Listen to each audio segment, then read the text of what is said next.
Dadasi, paqida o'lib qolsam, boshqasiga uylanasizmi? Yaxshi niyat qil, nima deyapsan? Ota-onangiz majburlab uylantiradi sizni baribir ham. Sensiz qanday yashayman bu talog'im? Aldobsiz. Qiz bolaga uylanasizmi? Yo o'tirib qolgangami?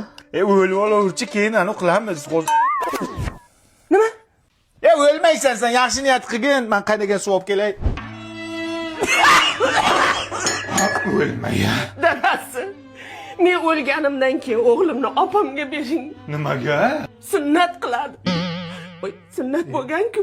Uylantiradi, yaxshi xotin olib beradi, o'gay ona buni qiynaydi, och qoldiradi, ishtonini yuvmaydi. Men o'lgancha o'sha o'gay o'lsa bo'lmasmi, bolam? Normalni xotin toparman unda. Normallisi? Hali siz izlayapsizmi?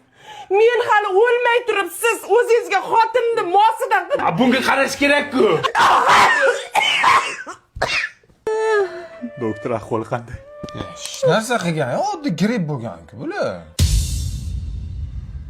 Ha, o'lsan. Grippaga o'xshab, vahima qilasan. Men seni bir Astraxandrozmi deb o'ylanman. Men o'lmaymanmi? Sen o'lmaysan. Sen birinchi meni o'ldirasan, keyin o'lasan.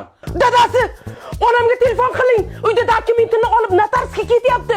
Nomiga rasmiylashtirishga. Yuguring. Ha, onang.